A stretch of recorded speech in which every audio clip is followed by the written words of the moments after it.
I understand like when therapists are fearful about people being in this kind of like gray area or ambiguous space related to coaching. And I just think, gosh, I mean, we need to have some flexibility in how we help people heal. Going Inside is a podcast on a mission to help people heal from trauma and reconnect with their authentic self. Join me, trauma therapist John Clarke, for guest interviews, real-life therapy sessions, and soothing guided meditations. Whether you're navigating your own trauma, helping others heal from trauma, or simply yearning for a deeper understanding of yourself, Going Inside is your companion on the path to healing and self-discovery. Download free guided meditations and apply to work with me one-on-one at johnclarketherapy.com. Thanks for being here. Let's dive in. Dr. Danica Harris is a somatic experiencing practitioner and complex trauma expert, working internationally as a coach, facilitator, presenter, and educator. Trained as a counseling psychologist, Danica prioritizes helping folks heal so they can live more embodied and empowered lives. She has an upcoming somatic-focused retreat called Healing Your Way Home, which will take place in Dallas, Texas from November 6th to 10th. Spots are still available if you're looking for an intensive healing experience. Danica, thank you for being here. Yeah, what else should people know about who you are and how you got here? Yeah, thanks for having me. Yeah.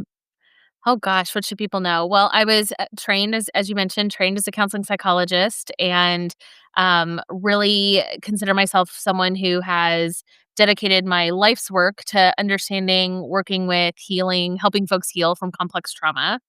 I'm also very passionate about body-based healing. So I think that when we experience trauma, we get disconnected from our bodies, and so I'm all about like just helping people be with themselves as much as they can be. And that's kind of the work that I do with folks. And then I also uh, co-own a group practice. And so one of my greatest passions is like helping support therapist entrepreneurs and therapists who are trying to get their feet wet in private practice and make a career for themselves outside of some of the systems that we're kind of like naturally taught to gravitate towards. Mm, nice. Um, and so is your current the way you practice, is it as a practitioner or coach, or are you also a Mhm. licensed therapist? Yeah, I'm not working under a therapy license, Mhm. any longer, so, yeah, I practice as a somatic coach and then am primarily, like, in a administrative role with my practice. I do a lot of my work there, and then, Okay. with the Empowered Therapist, kind of my second business, Yeah. I run, like, a coaching program for therapist entrepreneurs, and that takes up a good chunk of my time too. Nice. Yeah. Okay. I'm also, yeah, curious about that journey or just how you kind of think about the Mhm. licensure practitioner coach piece, because it's a really, common discussion, around, Yeah, among practitioners. for sure, yes, Can be a yes. can of worms too, but. Yeah, I it is quite a discussion. I know folks will feel very heated one way or another a lot of the Yeah. times, Yeah. and for Which myself, is it's an like opportunity to, regulate or yes, co-regulate. exactly, exactly. Yeah, for myself, I feel like, pretty open to, like, what someone else's professional journey needs to look like for them. My like, kind of a brief rundown of my trajectory to this stage is, when I first graduated high school, I went to esthetician school and, I actually still carry that license to this day, so I learned how to do Interesting. facials and waxing and makeup and all that, and I used to say that, like, when I was applying to graduate school, so when I went back to school in my early 20s and then went to graduate school in my late 20s, and, um, I used to say, like, "Oh, I used to help people from the outside in, and now I'm helping people from the inside out."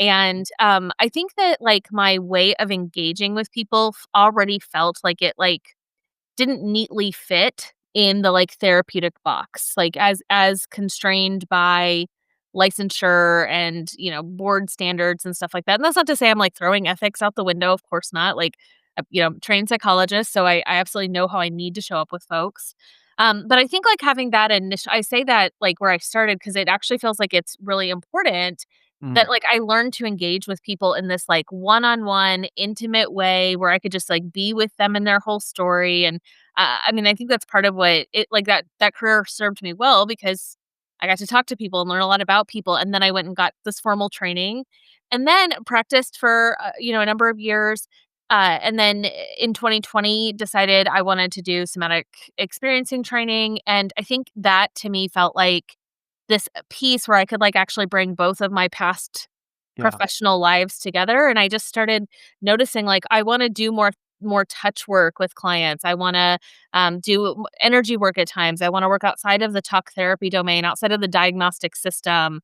That just felt really important to me. I was only really seeing folks with complex trauma, and I didn't wanna work in the medical model where I, like, needed to prescribe or diagnose someone and talk about prescription meds that they're on and stuff like that, and that's great. I love that that exists. I co-own a practice where this happens. I love it, I love it, I love it.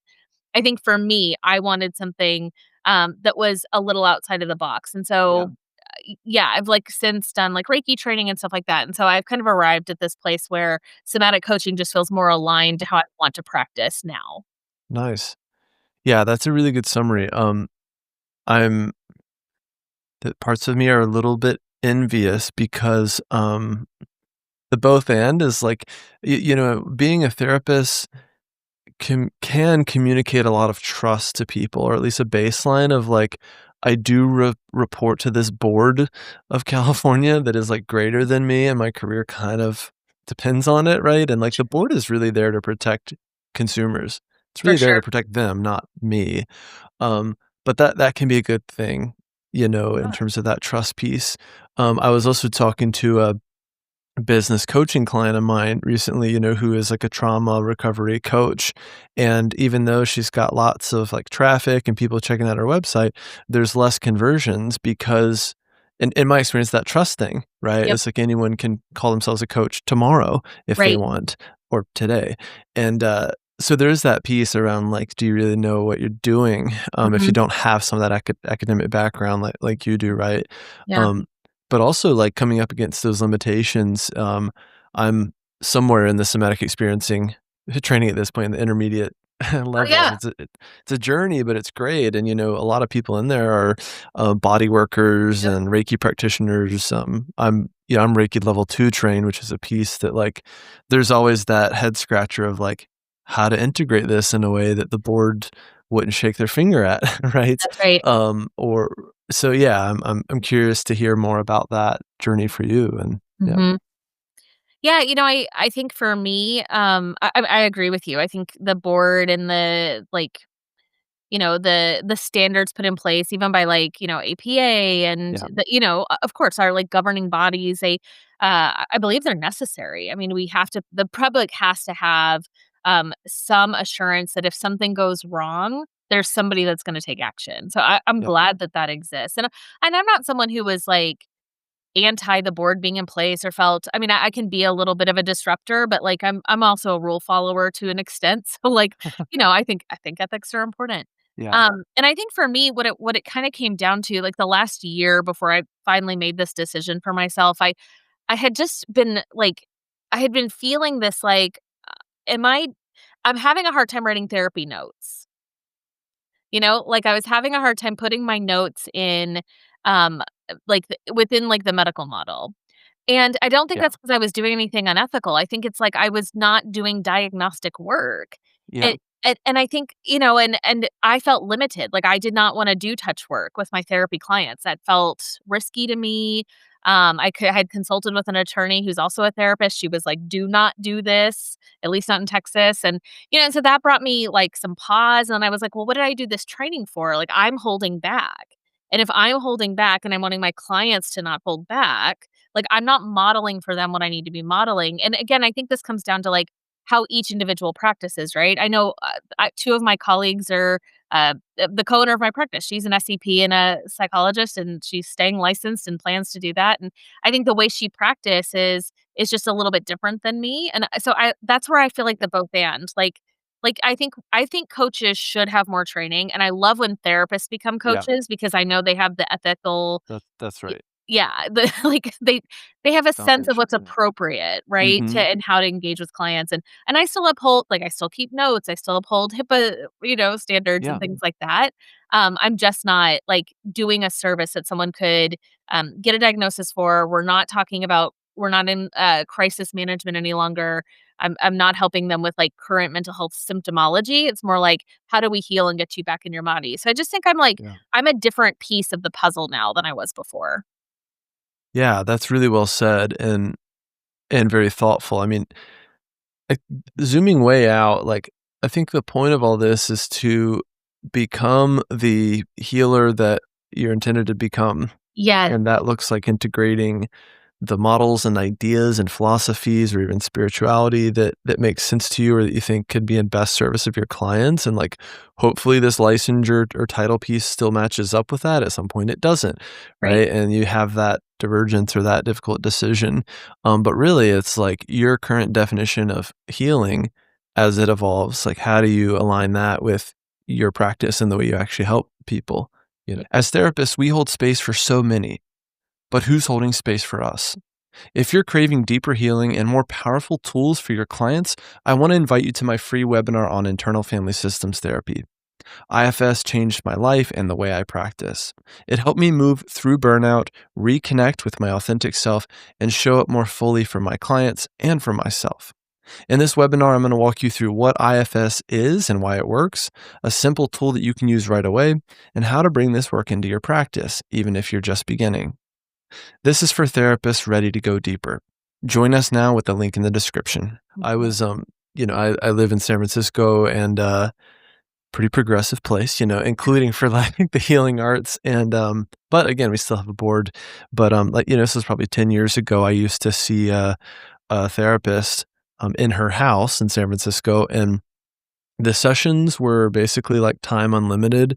Um, I don't really know how she did that. Sometimes I would walk out and there'd be someone who'd been waiting in the lobby for an hour. Sometimes there wasn't, or she'd see like 2 people a day.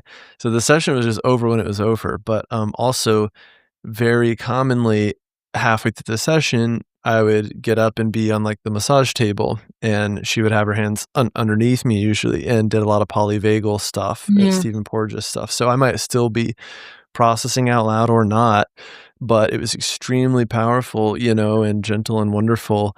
And at the time, it's like she was, a you know, a an older woman who's like 3 times my age and, like, mhm. uh, yeah, I just always wondered about that of like, gosh, this is both like a brave thing that she can do and, yeah, and I would wonder like what the board would say about it. Yep. Mhm. Yeah. Yeah, I think that's the thing. I think, I feel so encouraged because I feel like providers of all sorts are understanding the body and understanding healing and in like much more integrated ways than was even 10 years ago. Certainly more than 20 or 30 years ago, right? And or at least more people are. I think it was like, the experience you're talking about, that was probably like so rare, Yeah. you know? Yeah. And now I feel like, more and more, like, therapists, healers, body workers, like, people are wanting to kinda do this, like, cross-domain work, Yeah. and I I can feel people's, like, fear, especially therapists, and I get it because like, we spend a lot of time and money to go to graduate school, and, this credential means something, and we're expected to do continuing ed and all these pieces, so I understand, like, when therapists are fearful about people being in this kind of like gray area or ambiguous space related to coaching.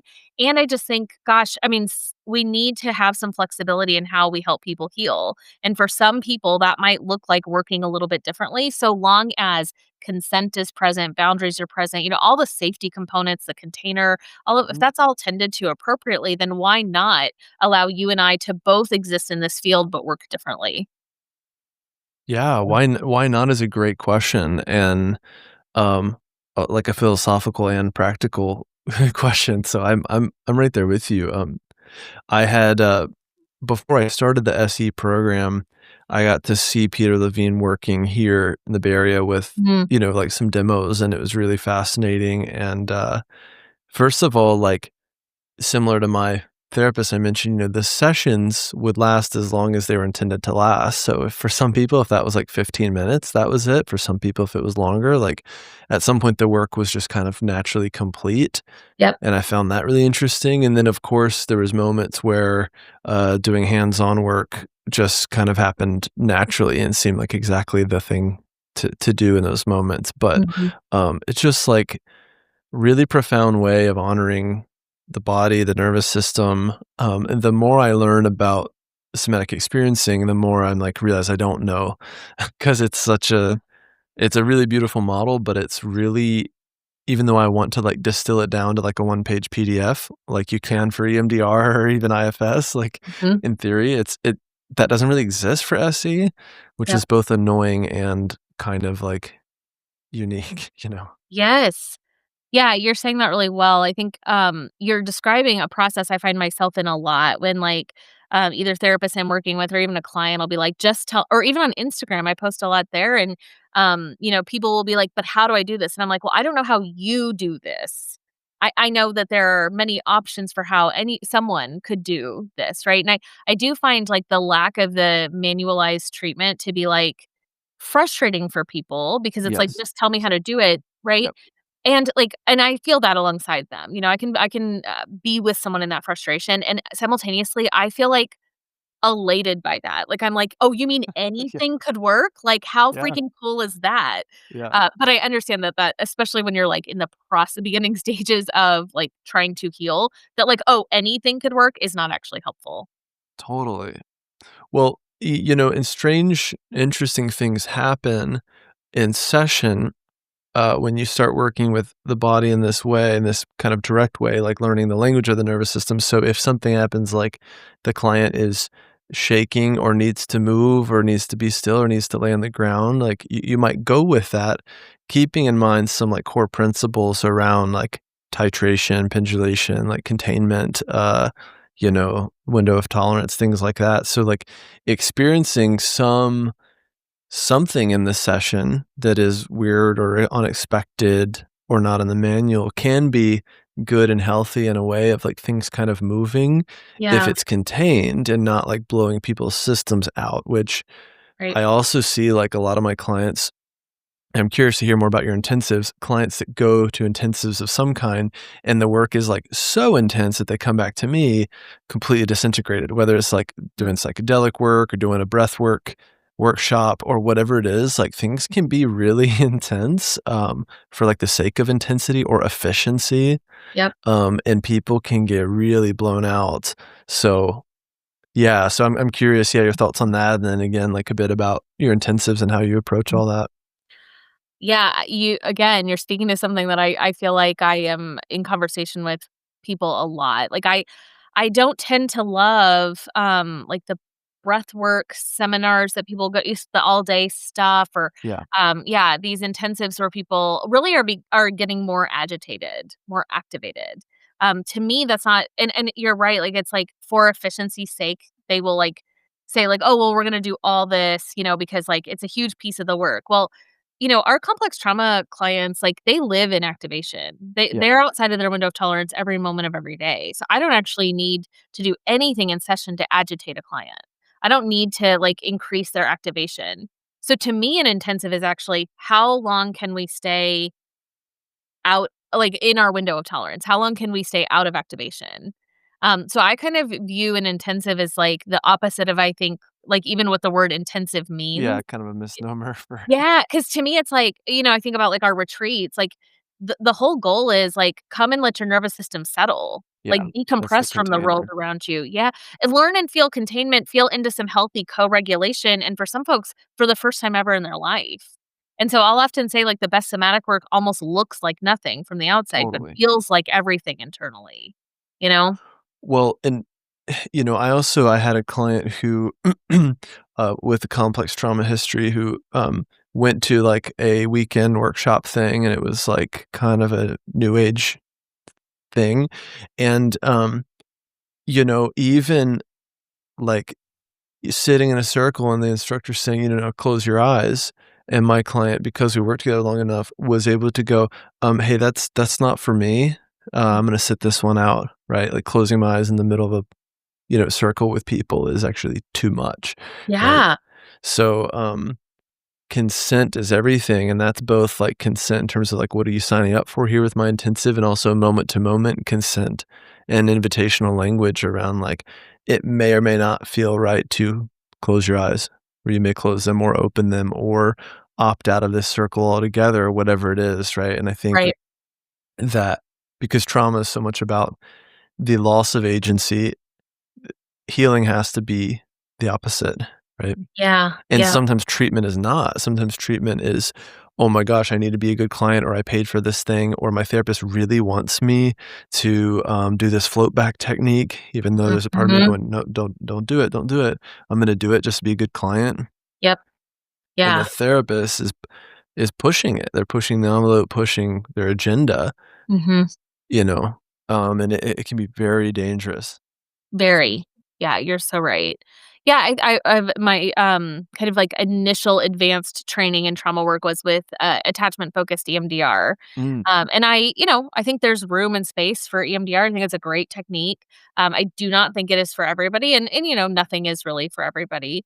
I think for me, when I think about the differences between how I practiced EMDR and how I practice somatic experiencing, it's like, I feel the freedom to let anything happen as an nice. SEP, just Yeah, like whatever kinda like you said, like, "Let's go with it," right? Like, "Oh, your body needs this, let's go with that," and I love letting the client's body tell us what we're doing, instead of me and, like, a manualized treatment telling us what we're doing. Like, I can be yeah, curious, but even when I'm offering something up to a client, it is rarely, it's rarely with certainty, it's rarely with direction, it's more like, "What about?" or "Let's be curious about this," or, like, "What would it be like to?" It's very invitational, very curious, and I will say I find the clients that I work with respond really well to that, and yeah. have seemingly, like, no issue saying, like, "No, that's not what I want this." Which I'm like, "Yes, then we're doing exactly what we're meant to do Huge. because you now have awareness that there's something you need and want, and let's absolutely prioritize that."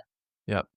It's huge. It's really everything, and, when I got trained in EMDR in, like, 2014, 2015, it feels like a long time ago because it Uh-huh. was, and it's changed a lot, and it's like there's 100 different protocols and right, clients are really wanting it, and I mean, there's just and a lot of people using EMDR as, like, a comprehensive model, right? There's just everything out there, and so, um, I I run a training practice here in San Francisco, so I've got residents, who are with me for a few years, and, we all do trauma work. They get trained in EMDR, we get training in IFS, SE, etcetera, but, something I have to really hone in on is discernment, right? So, like, just because you're doing EMDR doesn't mean you're not a therapist, and don't forget to look up and see the person and the nervous system in the room and Oh, think, "How are they doing, right? What do they need in this moment?" Even though the protocol says, "Now ask about the belief," that goes along with this image.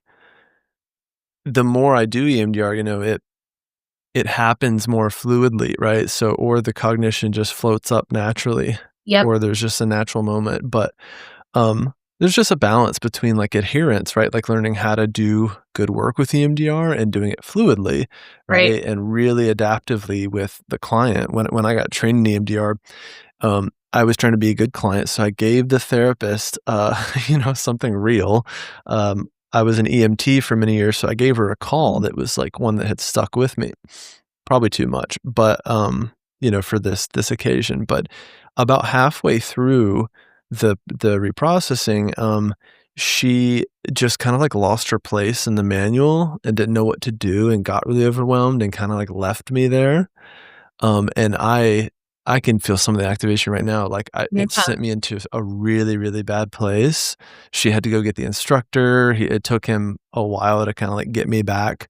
At some point, I had to just get up and, like, leave the building and, like, run because I was just gosh. so out of my body, but, um so it both sucked and was a good teacher of, like, the potency of it, and you can get people in deep waters pretty Yep, quickly, and you have to push through some of that if you're there, and help them along or stay connected at least, right, right? right. So that taught me a lot. Yeah, Yeah, I similarly had an experience, as a client, with EMDR that taught me kinda how I wanted to show up and exactly what you're saying, like, be in connection with the client yeah, even more than in connection with the manual. Like, not abandon what you need to be doing, right? Like, know where you need to go, but stay with the person as much as you possibly can because, like, that's actually where the work is happening. that's right.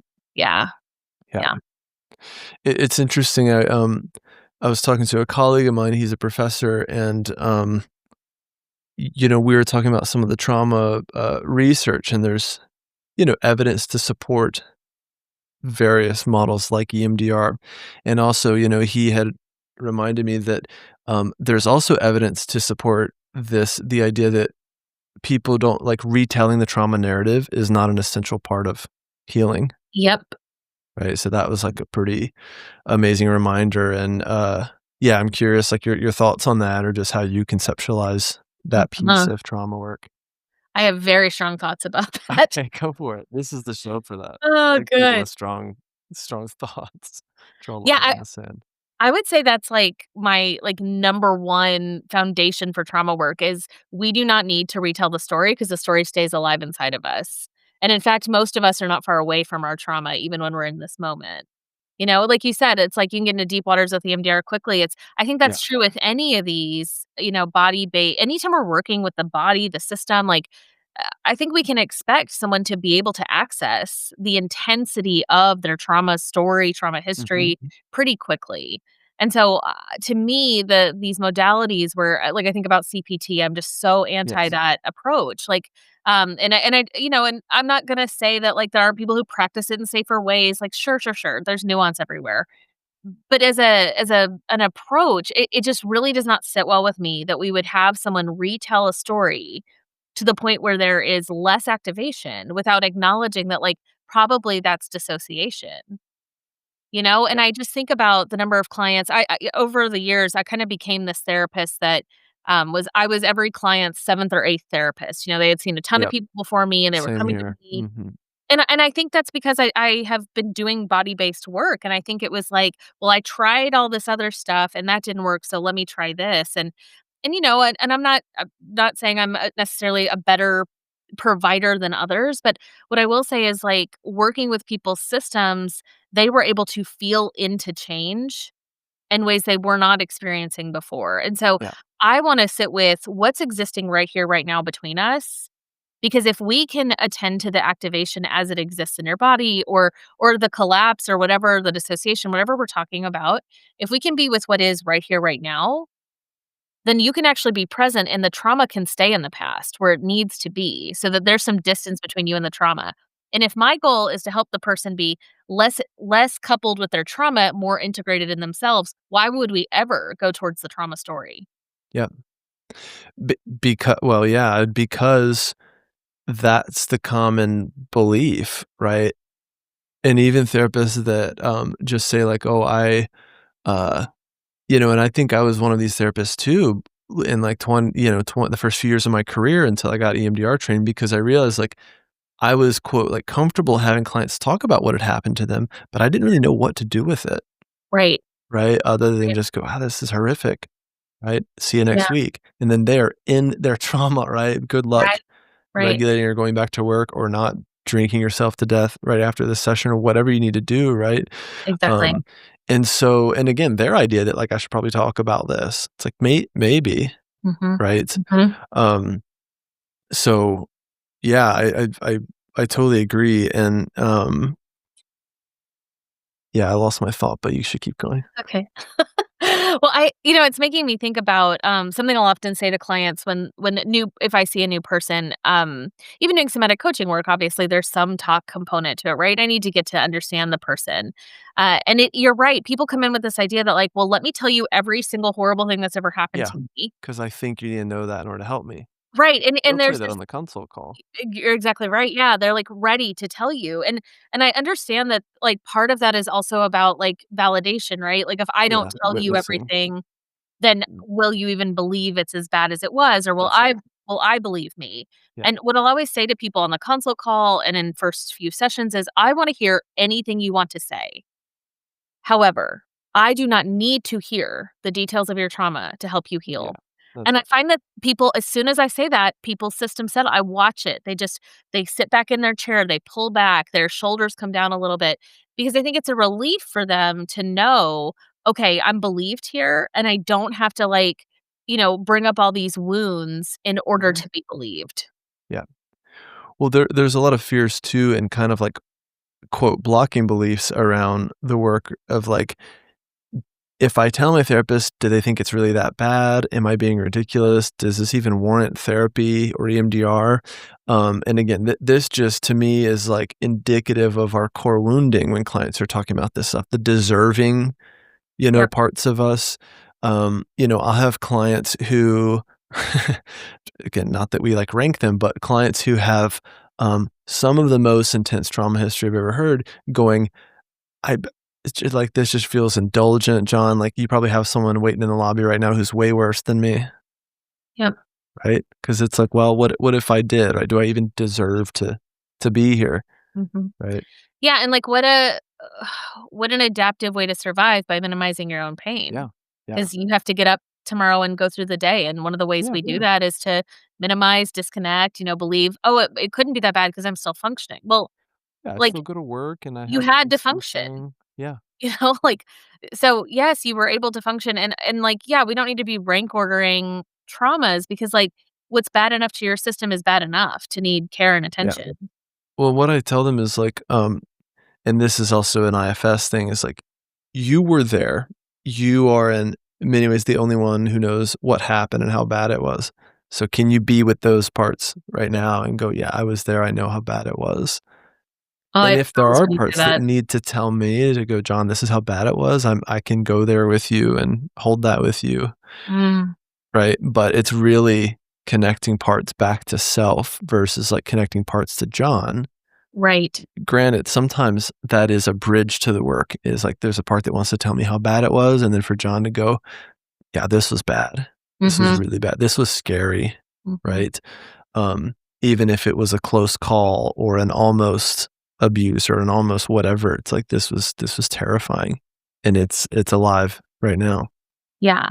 Well, and I think what you're saying too is, like, that to me, like, a client wanting to tell you and be, like, received relationally so that they can be validated feels so different than session 1, "Tell me your whole trauma history," Yeah, right? Because like, then they're saying, like, "I trust you, John, to be with me in this," and, like, yeah, that's super important, and us validating their story, and, like, how bad something was, how scary something was, I think that's so, so powerful, but we have to do it in a contained and measured way, right? Because even providing someone with, like, too much care too fast can flood their system so it's all about these small pieces I think we can work with, and that's why I'll tell people, like, "Yeah, I don't tell me about the trauma on session 1. Tell me, what works, what's good, what's something you do for fun or joy." Like, I wanna know, like, the times you feel most like yourself, the most resourced, the most normal or neutral, put air quotes, whatever that means to you. Like that's what I wanna know. I don't wanna know about the worst of it, and I know that anything I need to know, you'll tell me, and I'll hear it. yep, I love that. I tell the clinicians, if the client sticks around long enough to do the deeper work, you're gonna find out pretty much everything you need to know. That's so true. So, I also have strong feelings about, like, the intake process at large or the assessment kind of Yep, process that a lot of therapists do, because it can be really triggering and really, invasive, right? And it's like, even though, again, I'm this guy who reports to the board and I should be trustworthy, um, I don't wanna assume that I've already, like, earned your trust in holding this story, so I don't want you right, to feel like you have to tell me these things until you're ready to. yep, Um, so that's kind of how I approach it because I think it can feel so intrusive, mhm, invasive to have people, require people to, like, tell their story right off the bat. So, it's something for and this is, like, a rhetorical question for therapists, or maybe not rhetorical, but, like, how much information do you need to know in order to help someone, right? And therapists that, because of their anxious parts, need to know every single detail for their own stuff, right? And it's yep, like, well, okay, what are you gonna do with that? Or are there parts of you that are like, well, I just need to know how bad it was so that I know like what to prepare for? It's like, what is that? That's for you. It's really exactly, not for the client. exactly, yep, yep, Yeah. So mhm, yeah, it's a dance, right? I made the joke recently. I seem to have developed a specialty in doing therapy with clients who've had really bad therapy. You know, same, same. I don't know why I didn't expect that to be like a specialty on my list of specialties, but sure. But, those of us that have, considerable training in working with complex trauma and probably have done our own healing work, I think Yeah, we kind of unintentionally become that because unfortunately so many of these therapy models that people are learning in graduate school, they're not actually client centered. that's You right. know, they're they are a little more focused on, like, what does the therapist need here to function and show up, and, yeah, I want therapists to think about what they need in terms of their own system, right? But like you're saying, it's like, if as a therapist, I'm noticing some anxiety is coming up because I Yeah. feel like I need to know my client, it is not my client's job to soothe that anxiety by telling me their history. It's my work to go make sure that I'm resourced and can handle the ambiguity that comes up session after session. Well, I'm sure I bet you can comment on this as, a business owner is, a lot of my clinicians, because we're a cash pay practice here in San Francisco, they feel the pressure of, "Oh my gosh, this person's paying 100 and whatever dollars, Mhm. so I gotta deliver. Yep. I gotta, like, give them something," right? Which becomes a form of an agenda, Yep. right? Which in IFS terms, like, that's how we know we're kinda blended with a part that's trying to, like, make something happen here, Yep. right? And it just creates that tension, right? And the feeling on the other side for the client is, my therapist is trying to make something happen here, or trying to get me to do something, or trying to Right. get me to X. And that Right. feels bad, right? Yep. Like, the way I think about it is like, have you ever gone into a conversation and at some point you realize this friend is like trying to change my mind? Like, Yeah. how does that Yeah. feel, right? Mhm. This is what, like, being defensive is, like, who or what am I defending? Right. It's like, Exactly. "Oh, this person thinks I'm wrong about whatever, politics, the best, gas station in Texas." I don't know. Whatever it is, it's like, you feel that energy, right? And that brings out parts of your own, and so just be mindful of those external forces and pressures, Yep. right? Even when clients bring them and have higher expectations, so Yep. that you honor that and honor there's a part of me that wants to, like, Mhm. deliver or be, quote, "worth my fee," Yep. and I check that at the door and just be with the client here, Mhm. and maybe look for 1 or 2 moments where I lean in and do a little more active intervention, and then I lean back again. Yep. That's to me, like, the art of what we do and really the dance. Like, is the client actually dancing with you, or are you, like, Right. forcing the dance on them because you That wanna that's make right. sure they think you're a good therapist and you're worth the 220? Yeah. Oh, yes.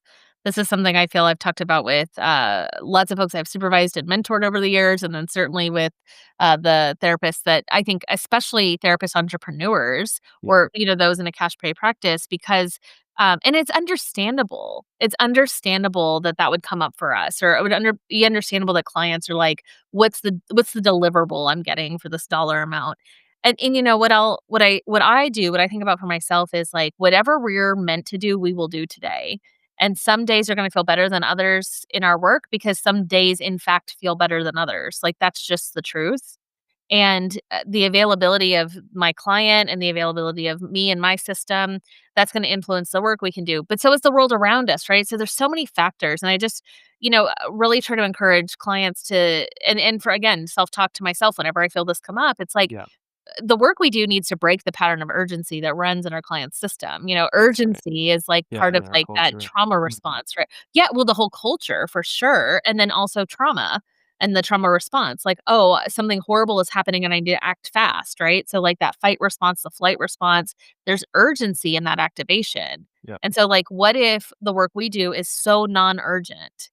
And I know that there's privilege in that, like, not everybody can access therapy that way or somatic healing in that way. So I understand, and I think we have to hold, all of this in with the same conversation. But the truth of it is if I can have one session with someone and they can be with their body just a little bit more, then that's exactly what we were meant to do, even if when they hang up the call or walk out of my office, they're like, what is the tangible thing we did today?" It's kinda going yeah, back to, like, what we were saying about somatic experiencing, like, it's not manualized, yeah. there's not one thing, so, like, the goal every session is, can you be a little bit more with yourself? And that's gonna look different day to day.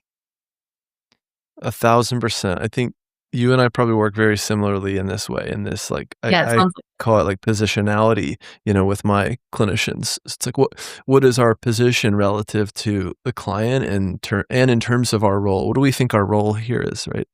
The paradox is if I can access, like, part of my center, this sense of, like, nothing has to happen here today, paradoxically, things start happening, For right? sure. So, like, again, like this IFS piece, it's like if I really communicate and embody that, like, this really young exile doesn't have to like come out and peek its head out for me, and I give that energy, guess what? The part is more likely to come here and go, well, it seems safe and no one's trying to push anything on me today, right? Again, same thing like trying to get a kid to do something, right? I have a 5-year-old, it's like that's a real specific kind of energy. It doesn't feel great. So, it's like, yeah, trauma vortex, healing vortex. So just like our stance or this corrective emotional stance that we can take is what invites the healing, Yeah. and the client knows that door is open every week or whenever Mhm. we go into session. That's always the invitation. And so they might go there with me today, or they might bullshit me and talk about, current events for an hour.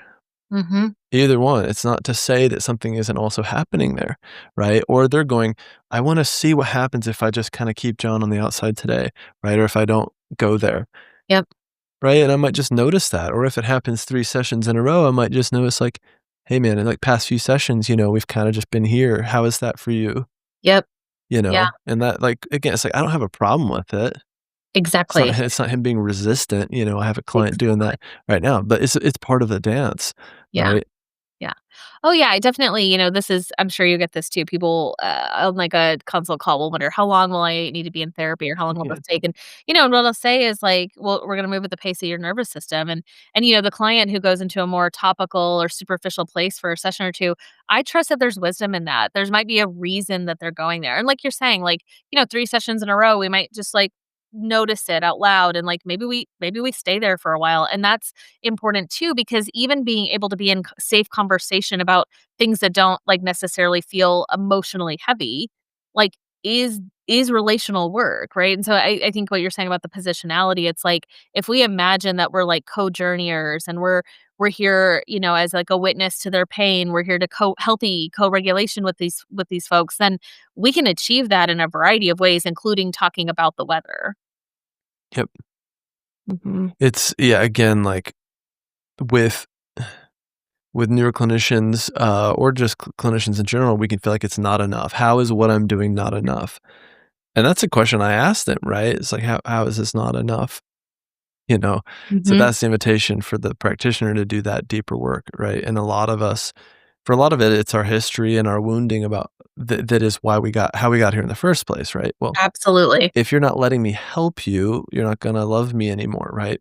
Or the way I was useful to my caregiver who was, drunk or dysregulated or whatever, Yep. was I was their miniature therapist. So why are you not letting me do that?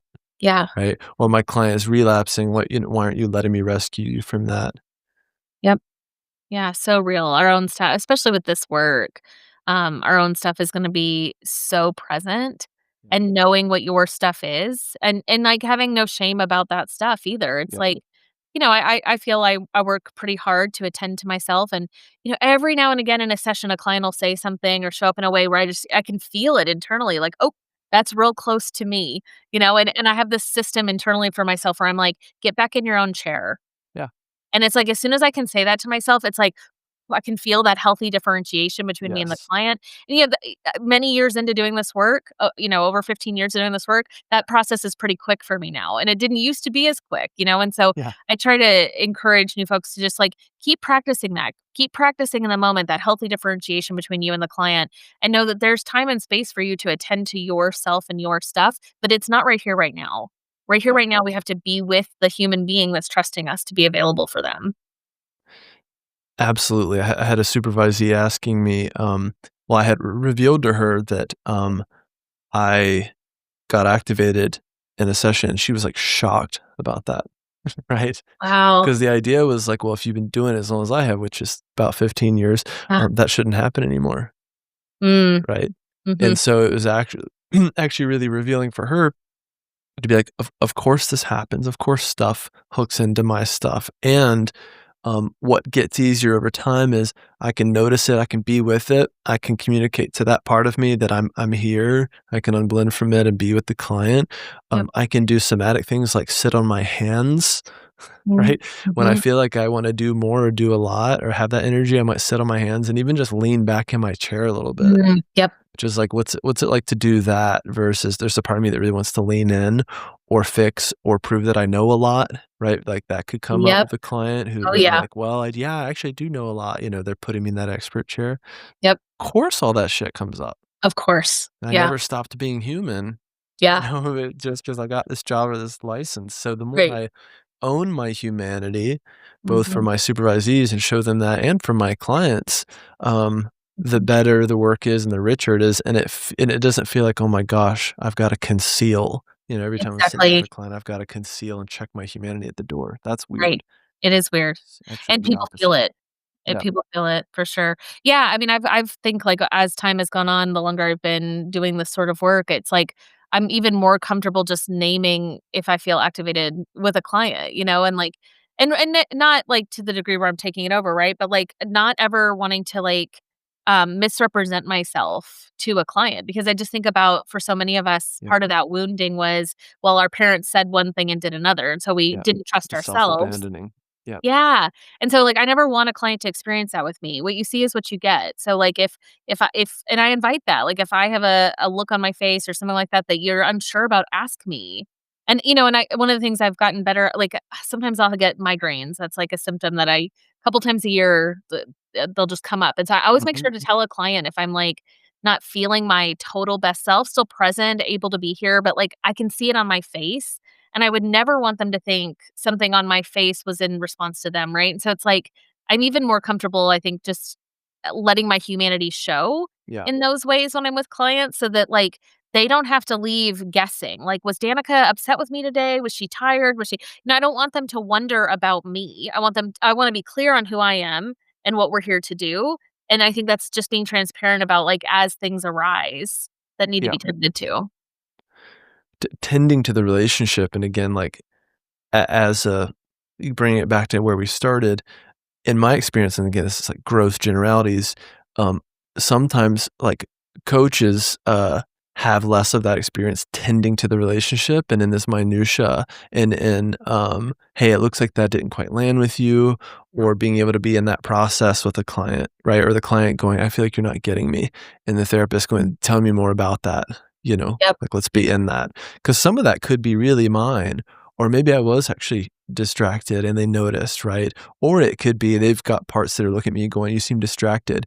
And I'm checking in and going, I don't feel distracted in this moment, but tell me more about that." Because that feeling is real and is valid and is taking the client somewhere. And they're right. going, "I'm not sure if you're getting me." It's like, "God, Yep. thank you for letting me know. That's so important for our work that you're letting me know." Like, you didn't Yeah. feel quite got in that moment. So Yes. being able to go there with clients in that minutia and being able to hold our own stuff Mhm. and tend to the process is, like, so essential, and, it happens that my grad program was 3 years of just that. It was psychodynamic, Oh, yeah. interpersonal process, YALM. So, like, maybe to a fault, that's what I had experience doing, and some clinicians come out with, like, a lot of technical savvy, some more of that interpersonal, process savvy, but it's kinda has to be both, Yeah, and I again, you agree. have to get that training, that experience somewhere, whether you're a therapist or a coach or, I don't know, just a dude with a website. But yeah, Yeah. Yeah, I totally agree with it's our you. duty to tend to the relationship. Yeah. Yeah, Well, and I think it's also like, with coaches, I think a lot of times it's like, whether this is like client led or coach led, it's like yeah, the coach is the expert, the client is there to learn. And, that's right. and I think in relational work, like and body based work, like we're doing, we know that the client is actually their own expert. And we are, we might be an expert in a theory or a specialist in a theory or, whatever. But ultimately it's our humanity alongside theirs and that they know themselves the best. And I think it's always orienting back towards the client as their own expert, and actually, they come in not believing they are, and Yeah, so what the goal for our work is, I think, is, like, when we're wrapping up, when the time has come to a close, does this person feel more embodied in, like, and aware that they are their own expert so that they can yeah. navigate the world without this container? Yeah, my wife, who's an executive coach, she went to a really good program called the Hudson Institute. They talk about leading from behind Yes. versus leading from in front, and it's kind of that too, right? So I might share some expertise or some not head knowledge about this thing or about trauma, Right. but again, positionality wise, I'm still leading from behind or beside, right? And that looks and feels very different than this top down, like, oh yeah, you're here for me to just like school you on trauma, and then when I'm like emptied the gas tank and I don't know any other head knowledge to give you, the client's like, okay, what's next? You know? Exactly. And a Exactly. lot of therapists, coaches, whomever, they accidentally fall into that Yep. chair and clients put them there and then they go, "God, this feels intense and I'm dreading seeing this client because I always feel like I'm not doing enough," right? Or I'm So right. spending an hour prepping for my session because I gotta have like a format or a worksheet or whatever, you Mhm. know? So, Yeah, so happens. true. Well, time has flown by, Danica. I mean, we have, gosh, a lot of overlap. It's interesting, and this isn't always the case with guests, since it's the first time I'm meeting people. So in this case, I think you and I have a lot of similar ways of thinking about the work. So Yeah. that's fun for me. Um, yeah, maybe just to round us out, tell people a little bit more about your work and then the upcoming intensives and how they can learn more and get in touch. Sure. Well, I think I have a kind of a wide range of ways that people can access me and my work. So I put out content on Instagram. You can find me at The Empowered Therapist. So lots of free resources there. I also have a weekly newsletter and a blog. Those are all my free things. Lots of great somatic and attachment based stuff in those two places. Um, I also co-own a group therapy practice in Dallas, Texas, but we're able to see clients up into like 43 different states now. So, certainly if folks are looking for a therapist and this approach that I'm talking about today resonates with you, that might be a good fit. And then also, the Empowered Therapist is the business where we do retreats, intensives, training support for therapists, mentorship for therapists, and so folks can find me on that website and Mhm. check out all the offerings. Awesome. We'll be sure to put links to all that in the description and show notes and whatnot. And yeah, thanks for being here, Danica. And I would genuinely love to have you back sometime. So please, by all means, keep in touch and let me know if you ever want to pop in again and chat. Sure, this was lovely. Thank you. All right. Talk to you soon. Okay. Thanks for listening to another episode of Going Inside. If you enjoyed this episode, please like and subscribe wherever you're listening or watching, and share your favorite episode with a friend. You can follow me on Instagram, YouTube, and TikTok at John Clarke Therapy, and apply to work with me one-on-one at johnclarketherapy.com. See you next time.